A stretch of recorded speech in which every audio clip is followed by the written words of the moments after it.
Welcome everyone to the Joel Martin Mastery Podcast. I'm a networking expert and the author of the upcoming book, No Strangers, How to Build Community, One Relationship at a Time. My why is the pursuit of mastery, and the goal of this podcast is to lock arms on a lifelong mission of daily personal growth to become the best version of ourselves. So let's dive in to today's episode.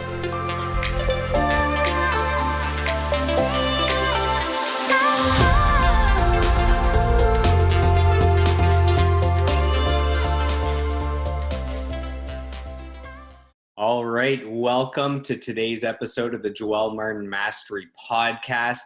Today's guest is a wealth coach. She is the co-founder of the Matrix Legacy, which helps entrepreneurs start their own businesses and also helps business owners open up additional income streams. And she's also the host of the Legacy podcast, where she's a positive influence in the lives of many people. So welcome to the call. It's my pleasure to welcome Mrs. Olisya Grant. Olisya, how are you doing? I'm doing so great, and that was such a beautiful intro. Thank you so much. I'm so excited to be on this call. You have no idea. You're very welcome. Thank you for joining us here today. And let's go back to the beginning. Can you share a little bit about your story on what's transpired to become the person that you are today, the challenges, what you've overcome, and we'll go from there. Yeah, so before I dive into anything about me, I just want to give it back to you for a second, because I've never met somebody with your level of consistency and your level of servitude. Everything you do is with the intention to serve and to put somebody else in a position of success. And I'm just so grateful for that, which is one of the reasons why I'm so excited to be on this call. So I just wanted to give it back to you for a quick second. So thank you. Of course. So for those of you who don't know me, as Joel said, my name is Olisya Grant. I'm the co-founder of the Matrix Legacy. I love the term. My mom used to say, we grew up on love and peanuts. So that means I come from some humble beginnings. I came from a great home. I had both parents, incredible people. I was always the type of person who wanted to test the limits. So if you told me I couldn't do something, I was the type of kid that would go and do it just to find out why you said I couldn't do it, or just to see if I could get away with it. And because of that, I guess, daredevil mentality, people were always drawn to that. And so I kind of became a leader in that sense, where if it was a group project, people were always looking at me to say, hey, like, how does this get done? And now looking back on it, where I am now, I've realized that all of those things led up to what I'm doing and the work that I'm doing now. I was really into music. Music was my passion at the time, but now I've realized that it was a hobby. But essentially, that my parents had fueled so much money into supporting my music dream, and then 4 or 5 years down the line, I was like, I don't really want to do that anymore. And the fact that they were able to support that, and even though they throw hundreds of dollars behind me, they were saying, you know what, if that's not your passion, I want to support you in whatever you're going to do. And so that's when I started to realize, okay, I've got a business mind. I want to grow. I want to develop businesses. So I go off to university and I take entrepreneurship. And that's where I start gaining all those little skills, where I understand the marketing and I understand the human resources and I understand, the sales and how all parts of that work. And so that really inspired me to want to go ahead and launch my own stuff. I got into the corporate world and I could do it for others, but then I wanted to turn around and figure out, okay, how can I do it for myself? And how can I teach other people how to do it? So a giant part of who I am now is just the incredible support that I have from my parents, and also just my desire to want to push those limits when I was told that I couldn't. So where did the idea for the Legacy podcast come from? So that's new, that started in the last few months. Did you always want a podcast?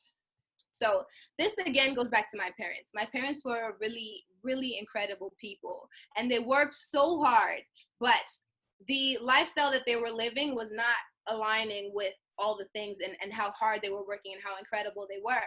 But what I noticed is a lot of people around me were finding the success and finding the wealth and finding the lifestyles that they wanted, but they weren't serving at the level that my parents were.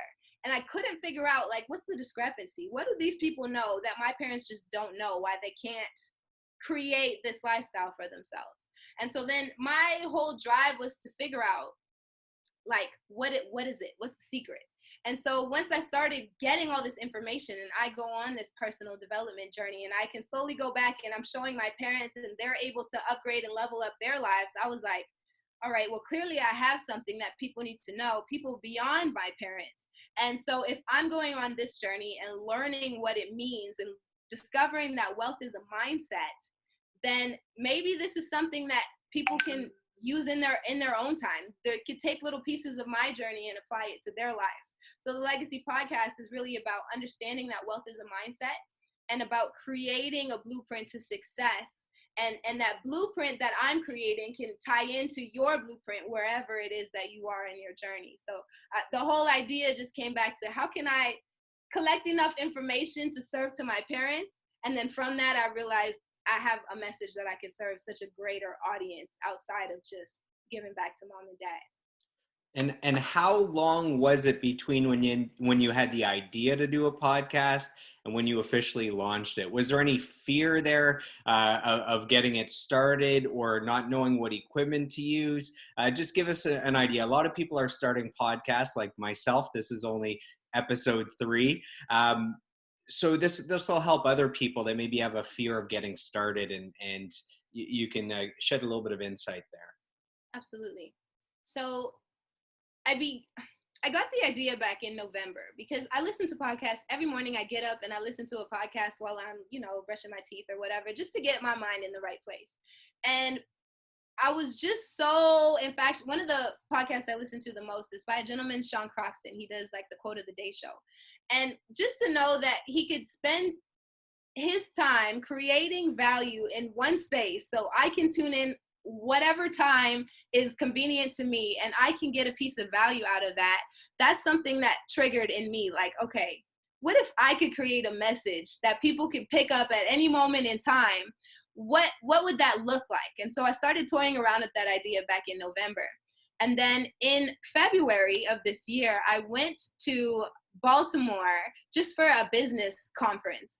And I was having a conversation with one of my business partners there just in regards to, hey, tossed around the idea, I'm thinking of doing a podcast. And she said, so why didn't you start it already? I said, I don't know if I'm ready. And she's like, what is it that you're waiting for? You said you want to provide this message to other people. What's holding you back?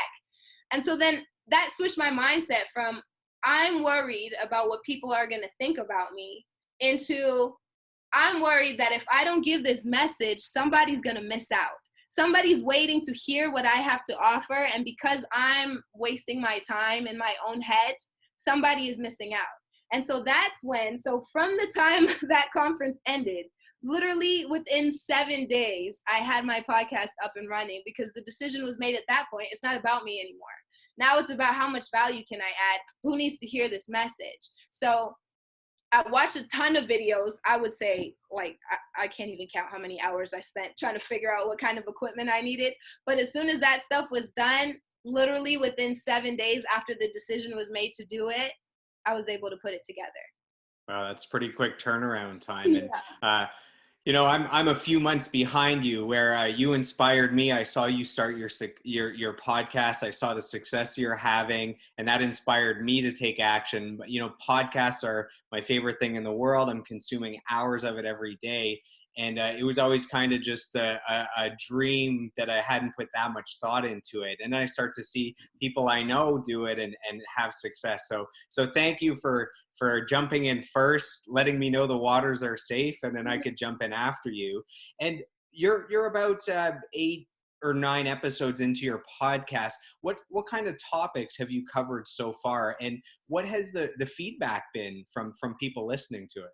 Yeah, so even as you ask that question, I get goosebumps, because the feedback is out of this world. I get goosebumps because you've just said, like, hey, you jumping in the water kind of gave me the kick in the pants I needed to start. And I get conversations like that literally every single day. Somebody's in my messages saying, hey, you just inspired me to start my business. Hey, you just inspired me to start my blog. My mom even started a podcast of her own. Like, there's just so many incredible things where it's almost like people are waiting to see you succeed in order, it's almost like permission for them to succeed. And so in my podcast, the information that I'm covering is just realizing that everything you need, it's right here. Everything you need is in you. You just have to be willing and find something beyond you in order to get that message out. And so as soon as people start realizing that, okay, well, the reason I'm afraid is because somebody told me I couldn't. Or the reason I'm afraid is because I saw my friend try that and they failed. But that has nothing to do with me and what my journey and what my vision is. And as soon as you create that clarity, there's so much value there. And there's such a release where you're no longer bound or chained up by what other people told you or placed on you. And now you're just free to do what it is that you want to do.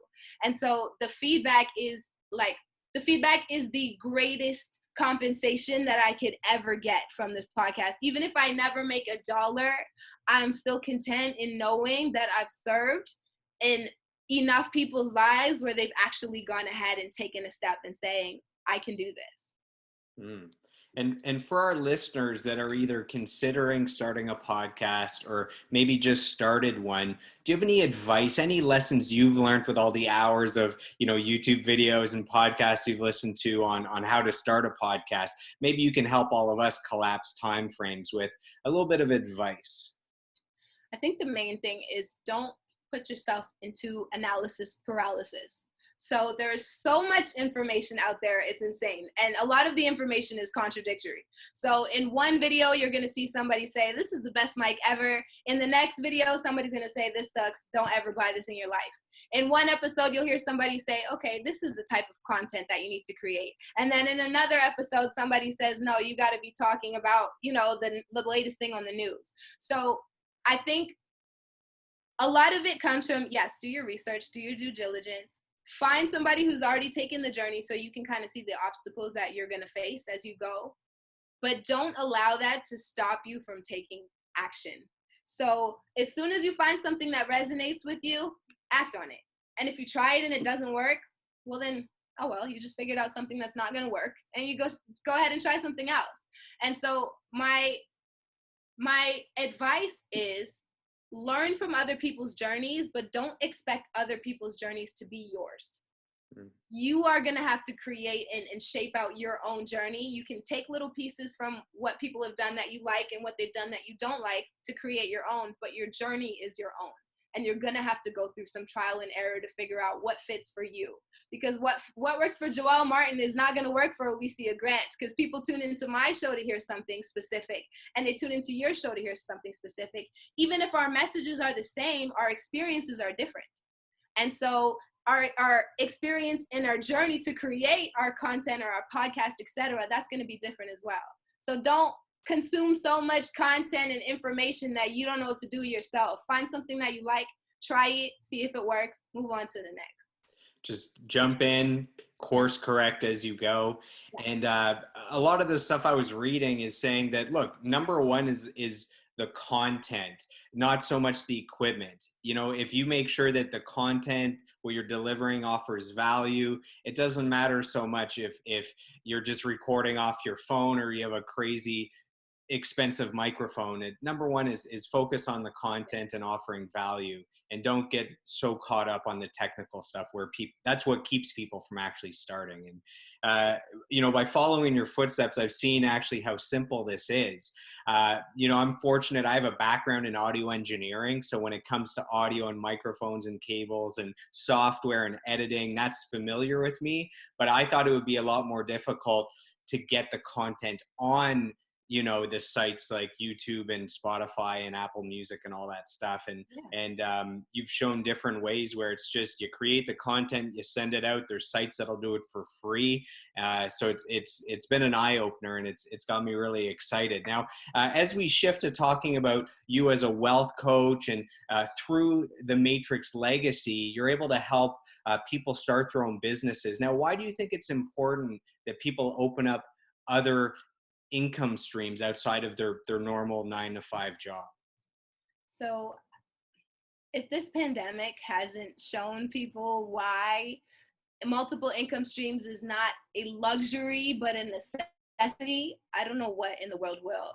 My philosophy is like, if you have 6, 7, 8, 9 bills coming into your house and you've only got one stream of income, you're already setting yourself up at a disadvantage. Because a lot of us who thought we were essential, I worked in human resources and I was making those phone calls to lay off people who had worked for the company for 30 plus years.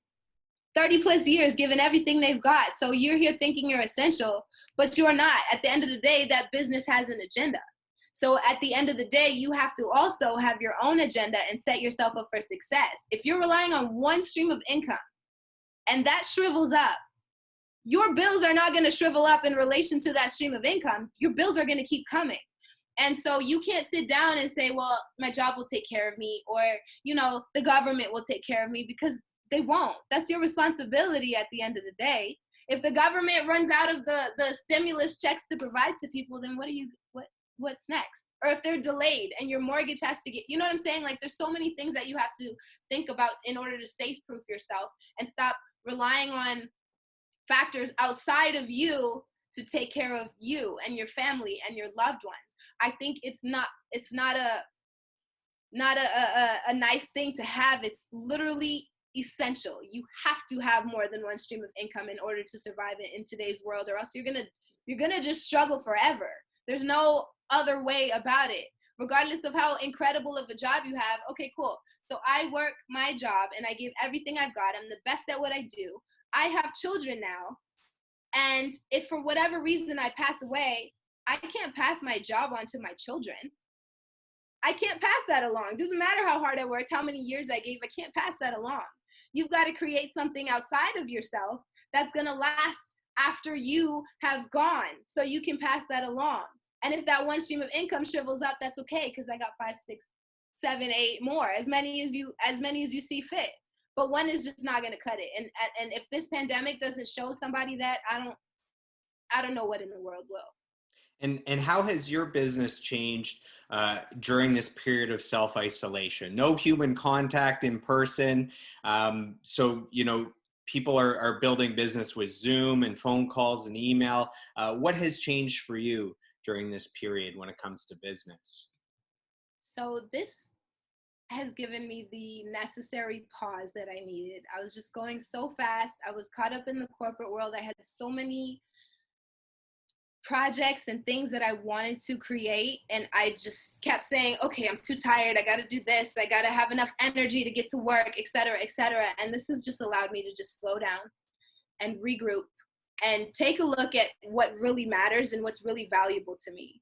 So in this time, I've been able to establish relationships with people who I've never met before, because we're all forced to be behind these computer screens. So now I'm actually being social on social media instead of just spending time scrolling through the phone. I'm like, I have a tool in my hand with people who need what I have to offer, and people who have things that I need. You know what I'm saying? Like, people who are offering value that I need. This tool is in my hand. And so I've shifted my focus, and I've limited my time on social media to say, okay, I'll spend like 30 minutes a day on just leisure scrolling and whatever, laughing at memes. But the rest of the time I'm on social media, I'm using that to build connections. I'm building that to meet new people and to see how they're doing things, and to add value to people where I can, commenting on people's things, and following different hashtags so I can be connected to the people who are valuable resources in the content and in the structure that I'm trying to create. So my business has shifted and my mindset has shifted from using social media platforms for just entertainment to now using it as a powerful business tool. Everything you could ever want is literally in your cell phone. You just have to find a way to block out the distractions and focus on the pure value that's in there. Your cell phone is a tool. Don't let it use you. That's how my business has changed. That's for sure. We take things for granted. We take technology for granted. Just our cell phones now, and mine is a few years old even. Just our cell phones a few years ago would have been the most powerful computer in the entire world. Yep. Like, we don't even realize, you know, it's crazy. So it's good that, you know, now we're aware and we're taking advantage of what's in front of us. A lot of your projects you do in partnership with your husband, Mr. Tyler Grant.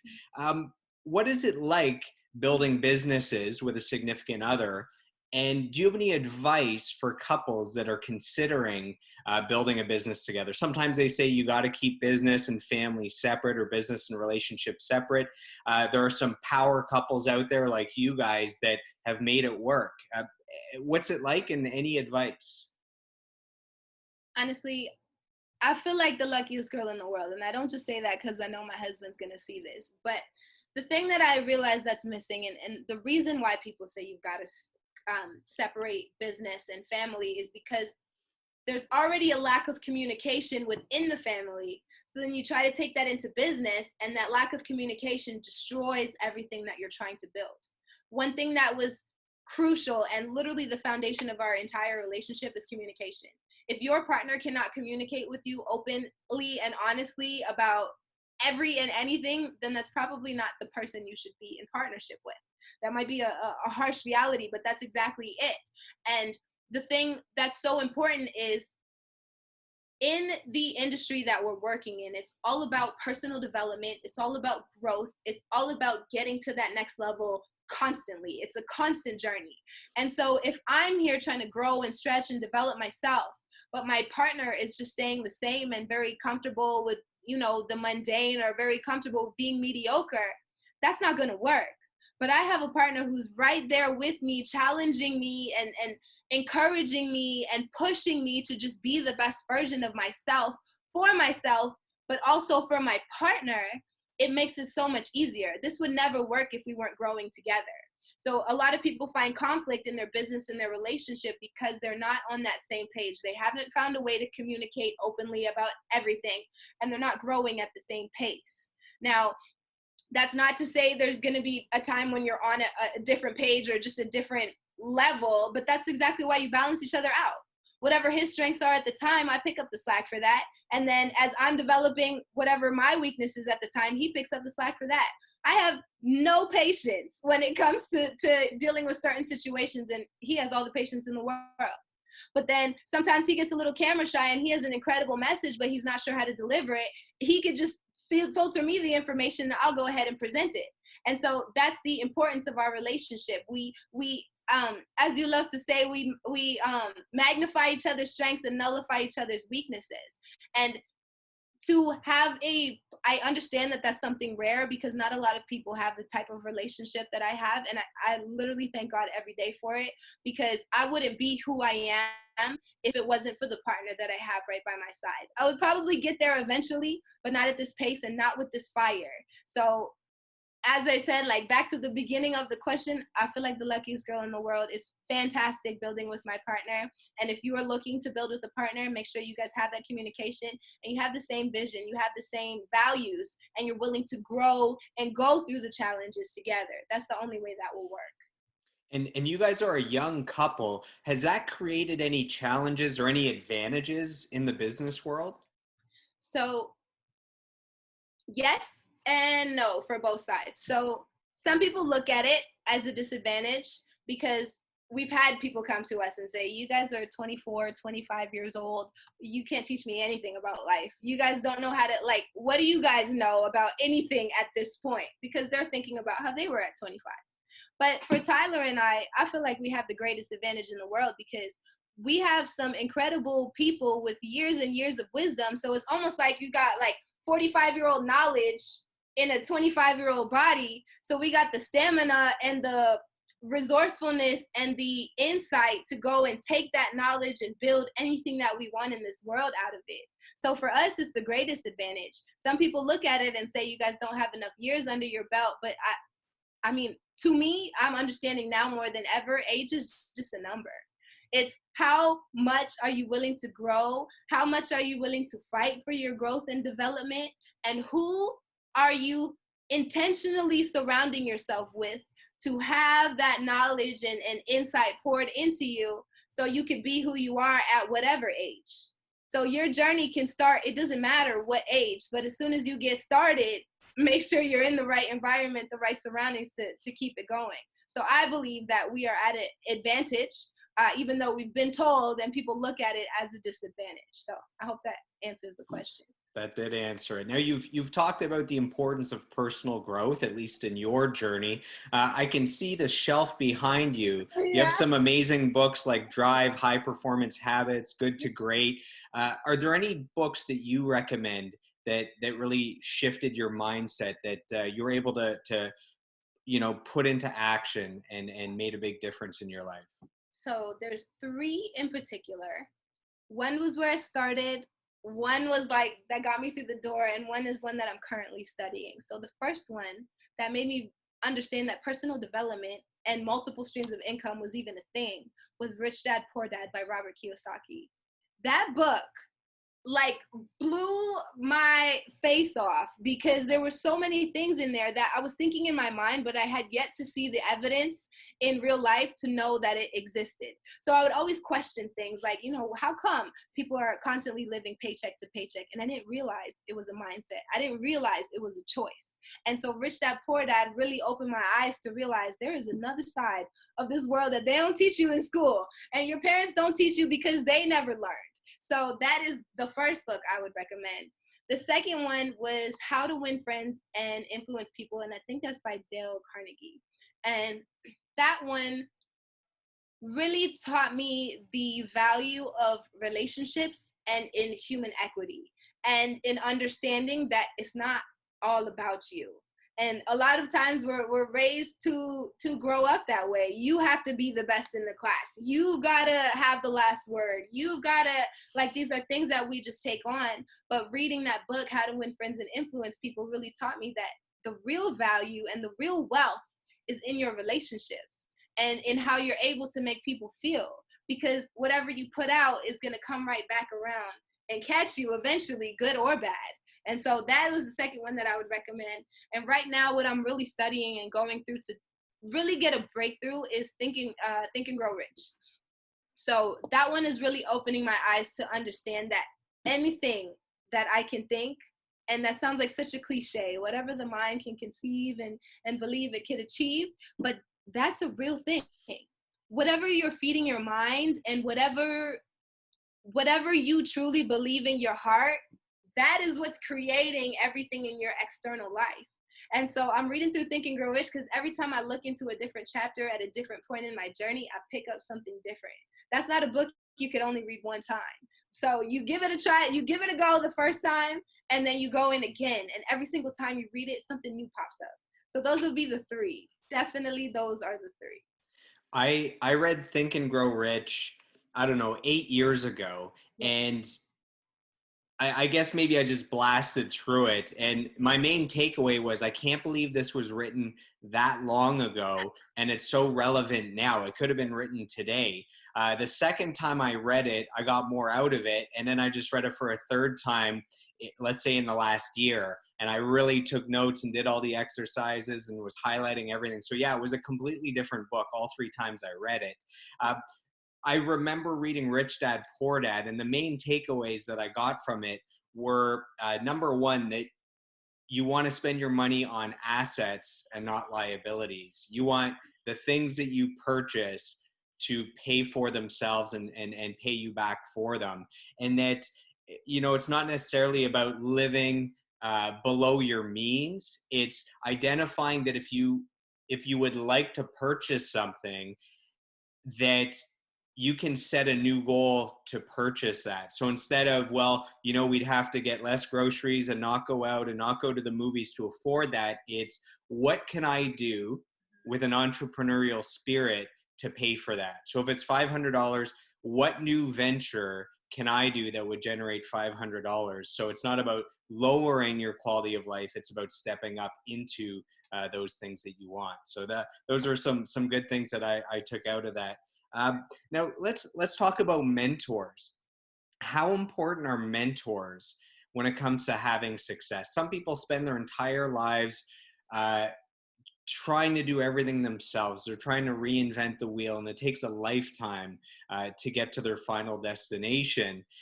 Whereas, look, when you have mentors, they've already gone through what you're about to go through, and they say that you want to learn from mistakes, but no one said it has to be your own mistake. So it's better to learn from others. So what are your thoughts on mentors? And did you have anyone that really poured into you? So I think mentorship is absolutely essential. So much so that I did an entire episode on it. It's actually my most recent episode, The Power of Mentorship. And the reason I think that it's so important, exactly how you said, somebody has already seen and been to the places that you're trying to go.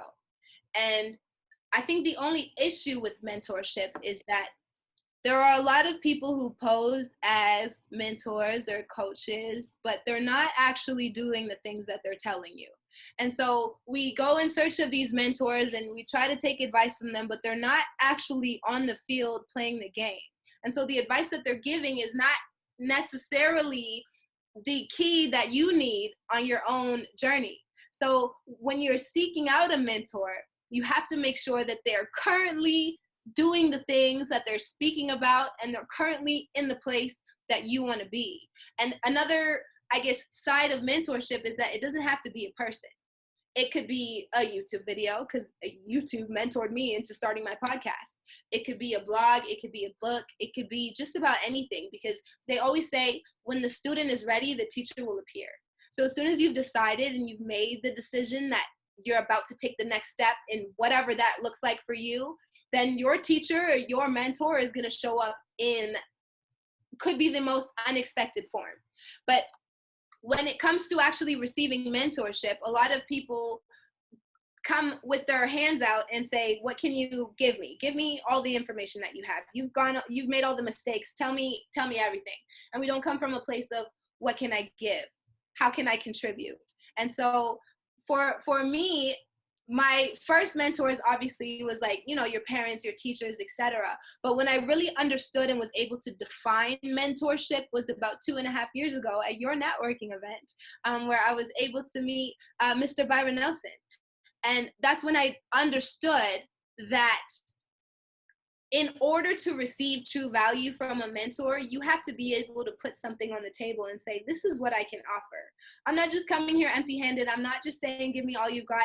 I can show you how I can either build into your vision or how I can add some kind of value, how I can make your journey easier if you're able to give me just a little glimpse into what you've already seen, because I want to do what you're doing. And so absolutely, mentorship is essential, but you have to go about it in the right way. And you have to be open to knowing that it might not come in the form of a person. And you have to also realize that the first mentor you're going to have is yourself. The first mentor is going to be the mistakes or the successes that you make when you take those first few steps. And as soon as you take those first few steps, that's when an external mentor is going to come and find you and give you the next key or the next block that you need on your own journey. So that's how I feel about mentorship. Do you have a morning routine? Do you have something you try to do every day that to make sure that you start your day off on the right foot? They say that the person that conquers their mornings conquers their life. That your life is just an extension of those mornings that lead to a great day, to a great week, to a great month, great year, great life. So some people just wake up and they wing it. Some people have things that they like to do that get them in the right state. And I've heard that the first 20 minutes of your day sets the tone for the rest of your day, which sounds pretty crucial then. So any advice or an overview on what your mornings look like? I couldn't agree with that statement more, because I used to be the person to get up and wing it.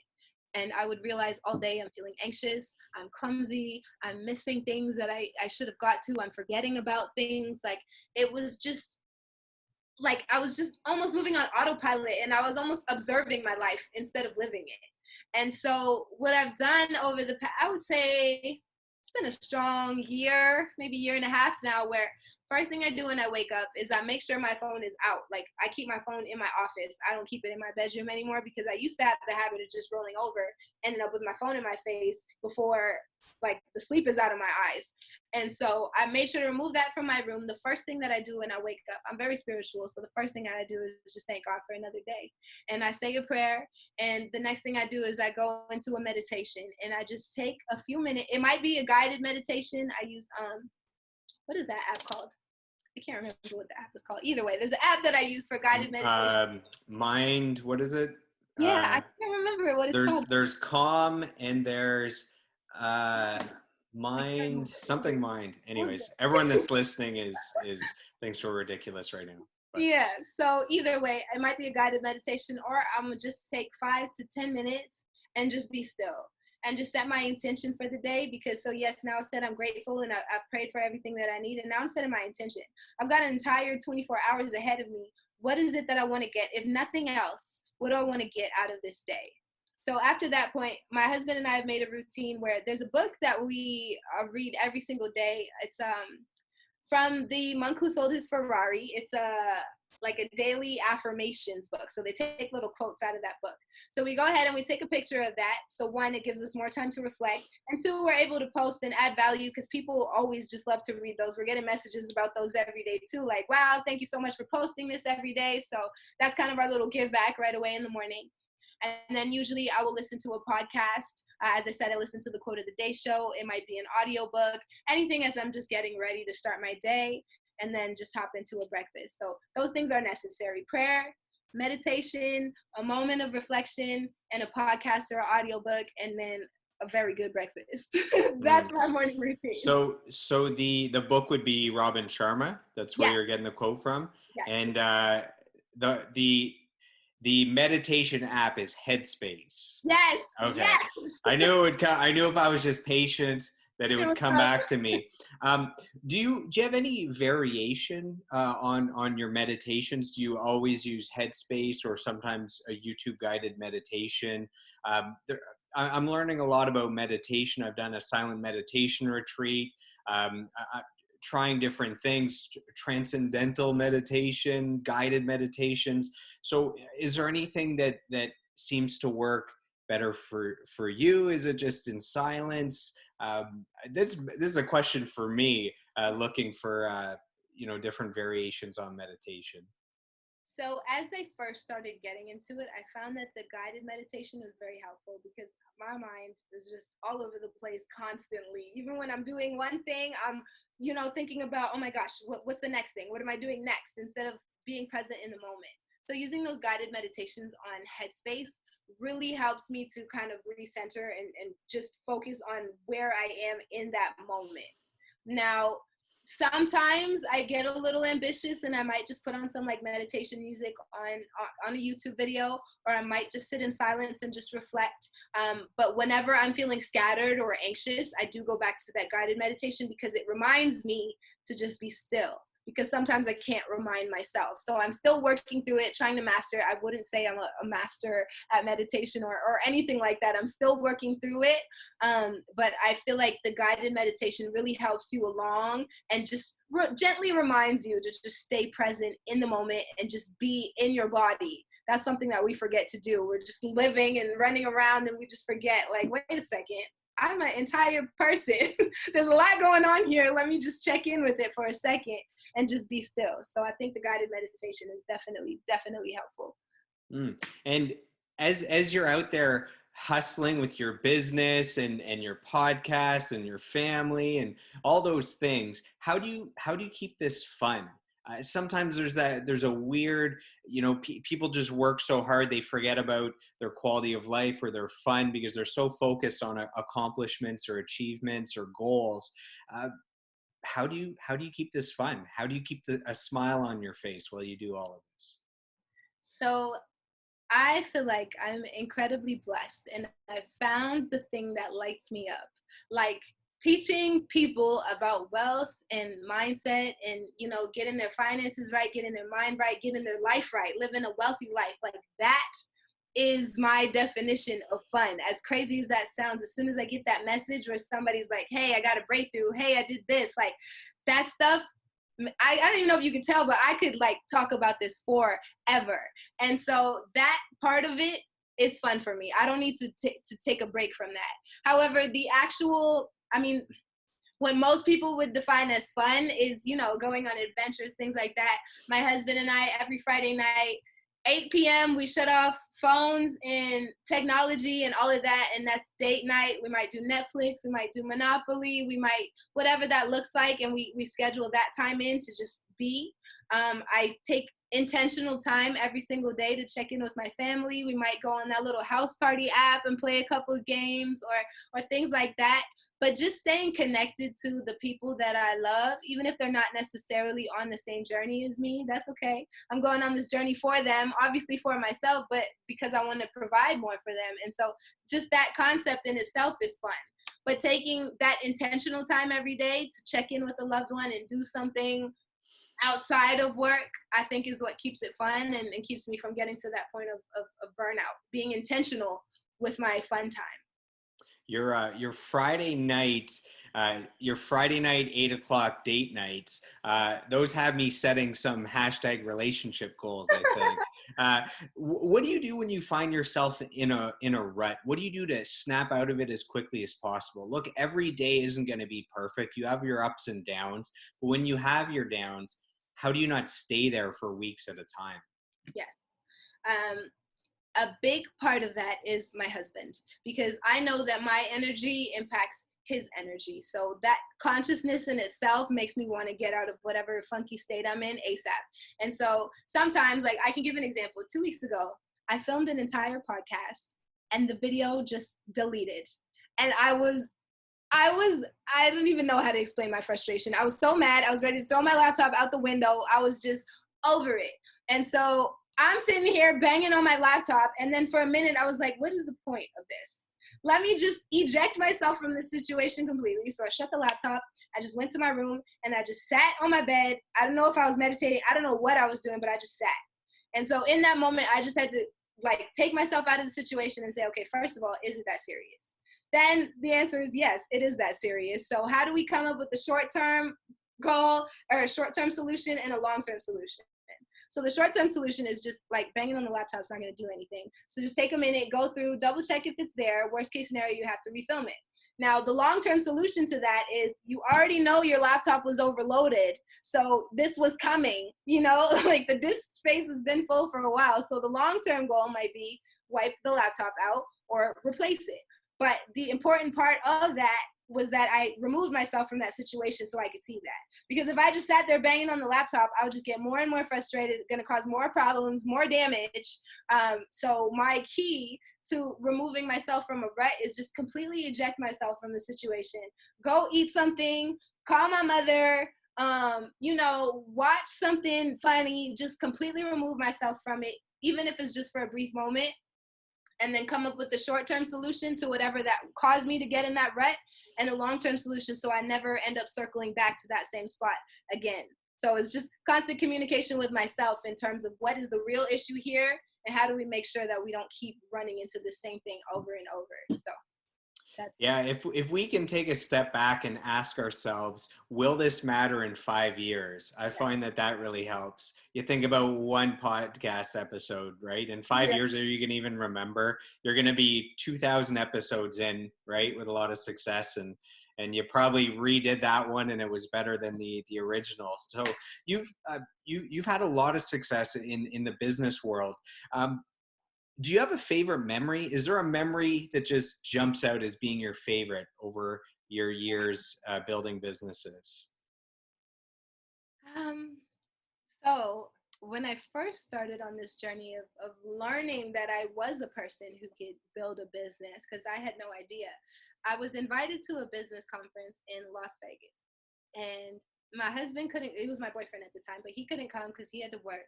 And so I was about to go on by myself with some people who I wasn't even that familiar with, but something just told me this is for you. You need to go.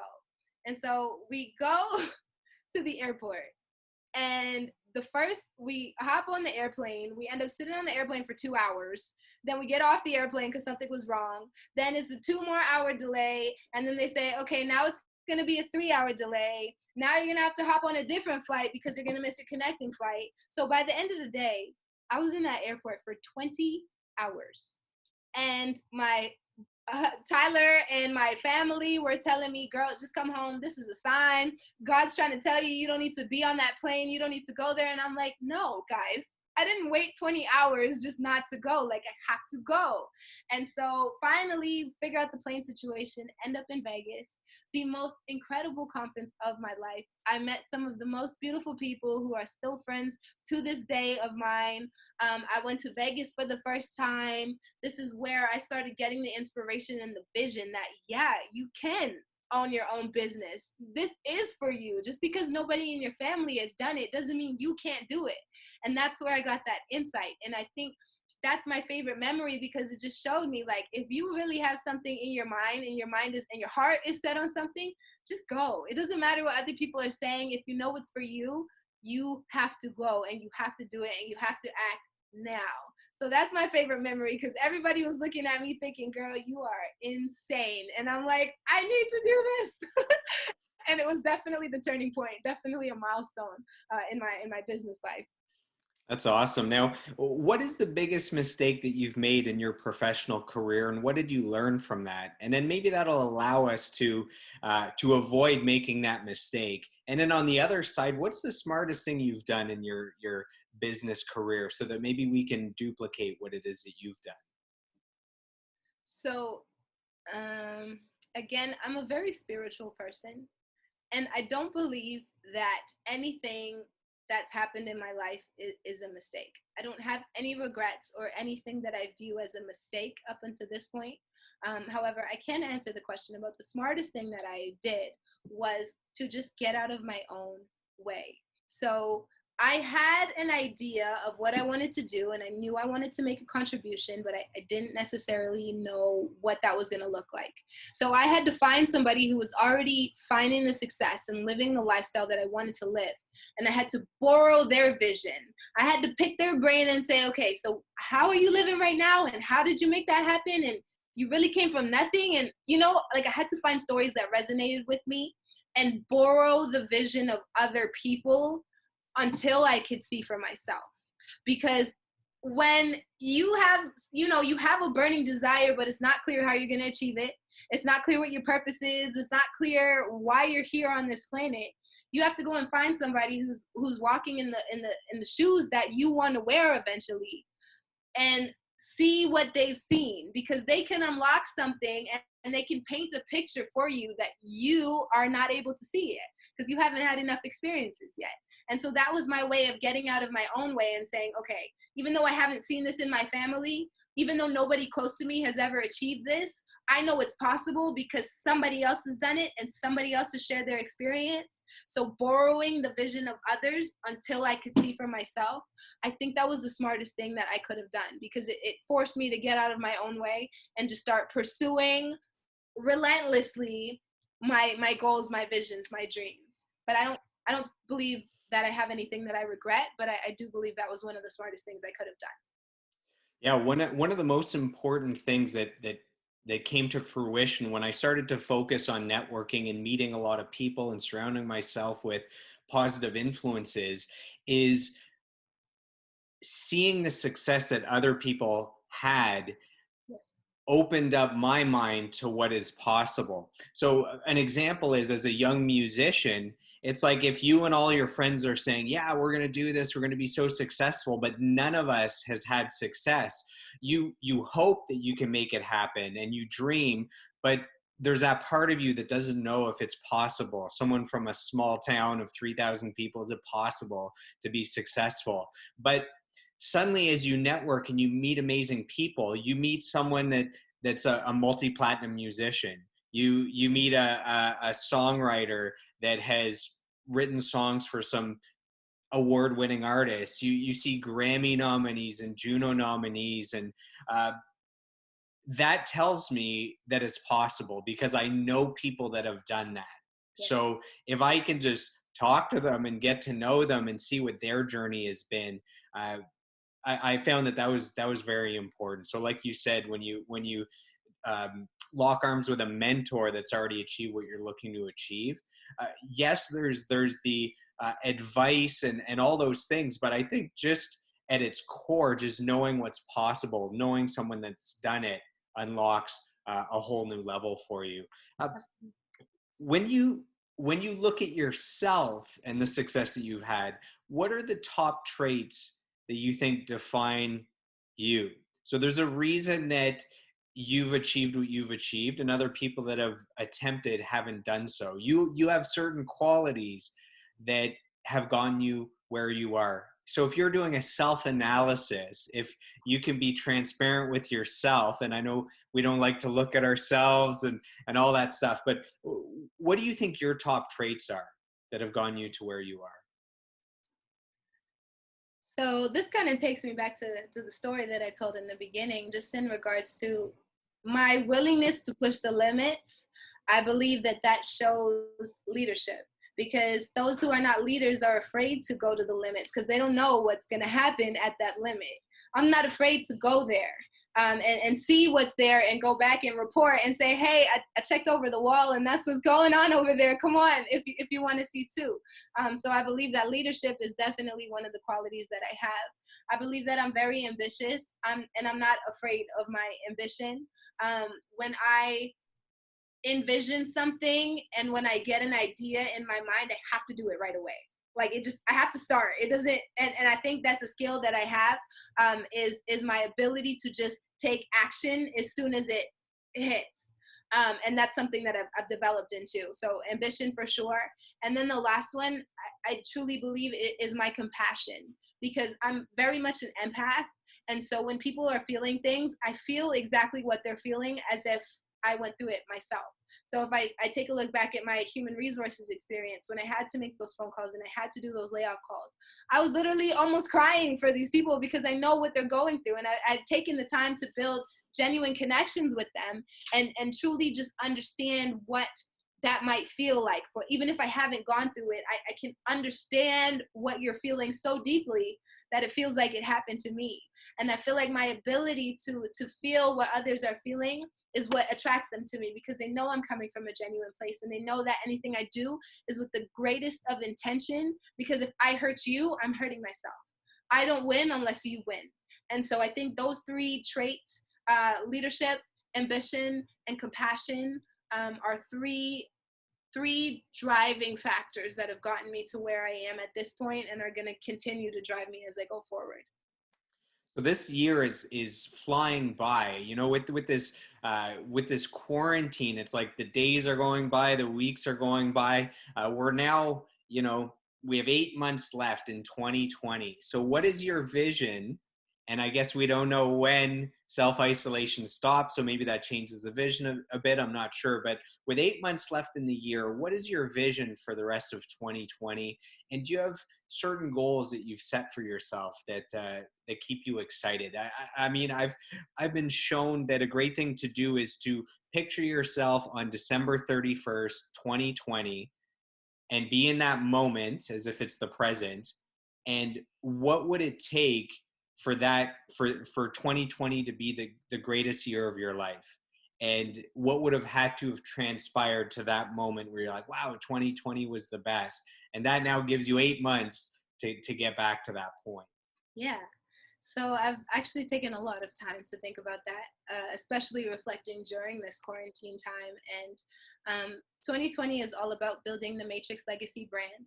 And building the brand, to me, and the mission that I've taken on specifically, is I want to create 100 blueprints for success this year. So I want 100 people to be able to, like, I'm not looking for clout or like acknowledgement or anything like that, but what I'm looking for is that we're able to put into the hands of 100 people, here's your goal, here was whatever was blocking you, and now we found a way to remove it, and here are the exact steps that you can take to get to that first stage or that first level of whatever your goal is. Because usually the hardest part about taking that journey is the start.